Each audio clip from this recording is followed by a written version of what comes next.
Bismillahirrahmanirrahim. Assalamualaikum warahmatullahi wabarakatuh. Alhamdulillahirabbil alamin.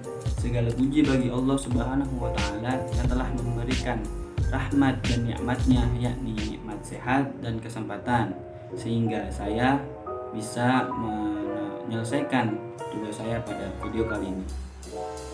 Saya ingin mengucapkan terima kasih kepada Bapak Dr. Badrul Mudarris, MPD, selaku dosen pengampu pada mata kuliah Perencanaan Pendidikan, yang telah memberikan tugas ini sehingga dapat menambah wawasan, pengetahuan, dan kreativitas kami selaku mahasiswa. Perkenalkan, nama saya Muhammad Dikrul Hafizi dari Program Studi Manajemen Pendidikan Islam, Fakultas Agama Islam, Universitas Nurul Jadi. Dalam video kali ini, saya akan mempresentasikan tugas saya yang berjudul Proses Perencanaan Pendidikan.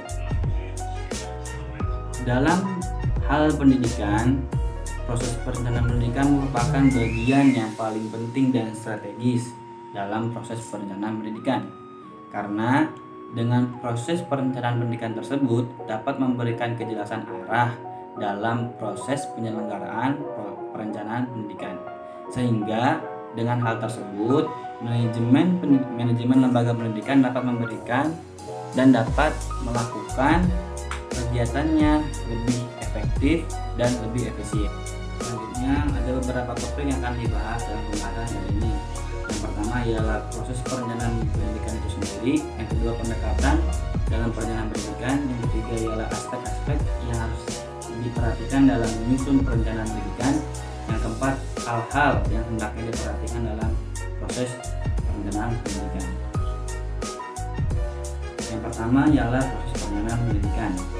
Pengertian dari perencanaan pendidikan itu sendiri ialah proses menetapkan keputusan yang berkaitan dengan tujuan-tujuan yang harus dicapai, sumber-sumber yang akan diberdayakan, metode atau teknik yang akan dilaksanakan dalam kurun waktu tertentu agar penyelenggaraan pendidikan dapat berjalan secara efektif, efisien, dan bermutu. Berikut ada beberapa tahapan-tahapan yang harus dilaksanakan dalam perencanaan pendidikan, ialah sebagai berikut. Yang pertama, menentukan dan merumuskan tujuan yang hendak dicapai. Hal ini dimaksudkan untuk memberikan arahan yang tepat dalam merumuskan perencanaan ke depannya. Yang kedua, mengumpulkan data. Yang ketiga, mengidentifikasikan masalah. Yang keempat, mengkonsepsi dan mendesain rencana. Yang kelima, melakukan perencanaan. Dan yang terakhir, pengevaluasian rencana. Yang kedua, pendekatan perencanaan pendidikan. Dalam pendekatan perencanaan pendidikan ini ada dua metode. Yang pertama ialah pendekatan dengan kebutuhan sosial, yang kedua dengan ketenaga kerjaan. Perencanaan pendidikan yang menggunakan pendekatan kebutuhan sosial oleh para ahli disebut pendekatan yang bersifat tradisional, karena hanya fokus atau bertujuan dengan hal-hal yang akan dicapai dalam perencanaan dalam pendekatan tersebut. Beberapa tujuan-tujuan yang difokuskan dalam pendekatan sosial ialah yang pertama, tercapainya pemenuhan kebutuhan atau tuntutan seluruh individu terhadap layanan pendidikan dasar. Yang kedua, pemberian layanan pembelajaran untuk membebaskan populasi usia sekolah dari tuna aksara atau buta huruf. Yang ketiga, pemberian layanan pendidikan untuk membebaskan rakyat dari rasa ketakutan akibat penjajahan, kebodohan, dan kemiskinan. Selanjutnya yang kedua ialah pendekatan ketenaga kerjaan. Perencanaan pendidikan ini lebih mengutamakan keterkaitan antara output atau lulusan, layanan pendekatan di setiap satuan pendidikan dengan tuntutan atau keterserapan akan kebutuhan tenaga kerja di masyarakat.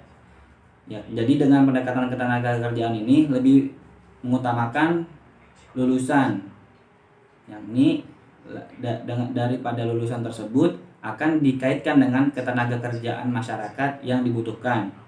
Ada beberapa hal yang perlu diperhatikan dalam pendekatan kali ini. Yang pertama, melakukan kajian atau analisis tentang beragam kebutuhan yang diperlukan dunia kerja yang ada di masyarakat. Yang kedua, melakukan kajian atau analisis tentang beragam bekal pengetahuan dan keterampilan yang perlu diperhatikan dan yang perlu dimiliki oleh peserta didik dengan mampu menyesuaikan diri atau adaptif dengan iptek dan dunia kerja. Yang ketiga, menganalisis tentang sistem layanan pendidikan yang terbaik dan mampu memberikan bekal yang cukup bagi siswa untuk terjun ke dalam dunia pekerjaan. Selanjutnya yang ketiga, saya akan membahas tentang aspek-aspek dalam menyusun perencanaan pendidikan. Berikut aspek-aspek yang harus diperhatikan dalam menyusun perencanaan pendidikan. Yang pertama ialah aspek kualitatif. Dalam aspek ini, perencanaan pendidikan menghendaki pendidikan menghasilkan peserta didik yang berkualitas dari segi cara berpikir dan tingkat prestasi pendidikan dari peserta didik tersebut. Yang kedua ialah ada aspek relevansi, yang dimana dengan aspek relevansi tersebut pada perencanaan pendidikan dapat memberikan prediksi dari sebuah organisasi pendidikan untuk menjawab kebutuhan sumber daya manusia yang diserap oleh dunia kerja di masa yang akan datang. Yang ketiga, aspek efisiensi. Pada aspek ini, perencanaan ini masih memperhatikan pada efisiensi internal dan eksternal. Yakni pada efisiensi internal, contohnya pada organisasi pendidikan harus mampu menekankan seminimal mungkin angka putus sekolah dan angka mengulang kelas. Selanjutnya, aspek demografis, yang dimana pada aspek ini perencanaan pendidikan yang berkaitan dengan masalah kependudukan. Nah, secara umum ada 4 masalah umum yang berkaitan dengan kependudukan, yakni yang pertama ialah laju pertumbuhan penduduk yang masih terlalu cepat. Yang kedua, distribusi penduduk yang tidak merata. Yang ketiga, keadaan piramida penduduk yang masih muda. Yang keempat, mobilitas dinamika penduduk yang sangat tinggi. Selanjutnya yang terakhir adalah aspek pedagogis, yang dimana pada aspek ini perencanaan pendidikan yang harus diketahui oleh perencanaan pendidikan meliputi tujuan pendidikan, struktur pendidikan, isi pendidikan, metode belajar dan mengajar, dan inovasi pendidikan. Selanjutnya yang terakhir ialah topik tentang hal-hal yang perlu diperhatikan dalam perencanaan pendidikan. Beberapa hal yang harus diperhatikan dalam perencanaan pendidikan.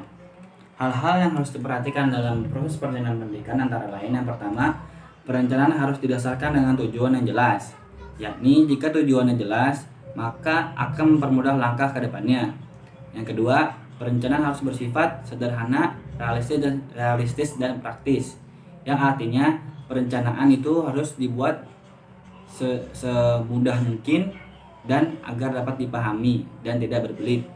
Yang ketiga, perencanaan terperinci dan memuat segala uraian serta klasifikasi kegiatan dan rangkaian tindakan sehingga mudah dijalankan. Dan yang keempat, memiliki fleksibilitas sehingga mudah disesuaikan dengan kebutuhan serta kondisi dan situasi. Artinya, perencanaan harus mengikuti kondisi yang terjadi dalam suatu pelaksanaan dan setelah itu disesuaikan. Baiklah, terima kasih kepada semuanya yang telah menonton video ini. Semoga video ini memberikan manfaat bagi kita semua. Assalamualaikum warahmatullahi wabarakatuh.